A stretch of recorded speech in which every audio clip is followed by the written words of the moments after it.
You got it. I mean, why, idiot? Oh. Spectreman.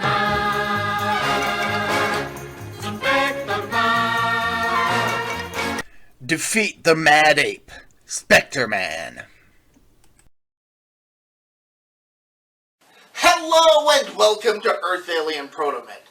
While Tsuburaya and Toei were, and still are, the kings of the tokusatsu genre, there were other companies that attempted to throw their hat into the ring, with varying amounts of success.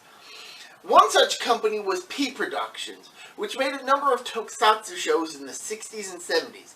Today I'll be talking about their third tokusatsu show, Spectreman, which also goes by the titles Uchu Engine Gori and Uchu Engine Gori vs. Spectreman. This show was one of the few tokusatsu shows from the period to get an English dub, and I've only ever seen the dub, so I'll be using the names from that version. But as far as I'm aware, there isn't much difference between them aside from some edited violence and some added humor. So let's get to it! Exiled from his home planet for his extreme ideology, the Mad Ape scientist Dr. Gori, along with his dim but incredibly loyal assistant Karas, find the planet Earth. Admiring the beauty of the planet that's been tainted by the pollution caused by humankind, Gori decides to eliminate the humans in order to restore the beauty to the planet he intends to conquer. In response to this, the wandering planet Nebula assigns one of their agents, Spectreman, to defend the planet from Dr. Gori and his machinations. While wearing the human guise of George Gamu, a new member of a government agency, the Pollution G-Men, who investigate incidents involving pollution, Spectreman battles against the various monsters Gori sends to wipe out mankind. The environmental message of this series is pushed hard, to the point that every episode opens with the narrator mentioning this point first and foremost, at least in the English dub. Now, that having been said, the focus on pollution gradually shifts away the further into the show you get, to the point where the only connection to the environmental message is that opening narration. Spectreman, as a hero, has a variety of abilities to combat the monsters Gori sends his way, with some of the Madman's plots specifically focusing on targeting humans. Gori, while being serious in his efforts to conquer Earth, loves to emote with his hands, flinging his arms around wildly as he orates his scenes to Karas, who is incredibly sycophantic towards his boss. The two have an excellent dynamic between them. The defense team, and I'm using air quotes here, the Pollution G-Men, are less a defensive team and more a group of office workers who clearly only ever made short investigative visits to incidents of pollution before Gori's monsters started popping up.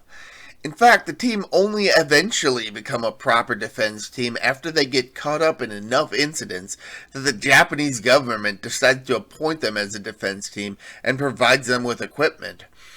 And they are kept oblivious to the fact that George is Spectreman, to the point that they can actually be a hindrance to his efforts to save the day by becoming Spectreman.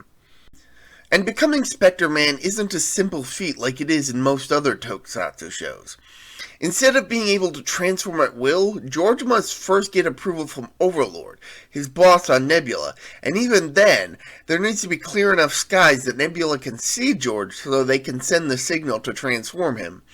It's a complicated process, but I like that it's not that simple. Also, early on, Overlord can be kind of a jerk when it comes to giving Spectreman orders, at one point even ordering him to murder a family infected with a dangerous virus, before eventually determining that there's a cure for said virus. Spectreman, for his part, does his best to maintain a level of humanity in these situations, being very resistant when such orders are given. Unfortunately, the series goes on long enough that some of the elements that make the series unique give way to stories that can be inserted into just about any other tokusatsu show at the time.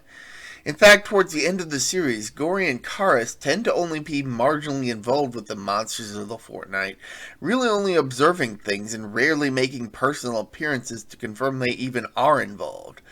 Even the pollution G-Men ease up on holding George back in dangerous situations, freeing him up to change into Spectreman whenever he needs to, even bypassing the whole getting approval from his boss angle the show had early on.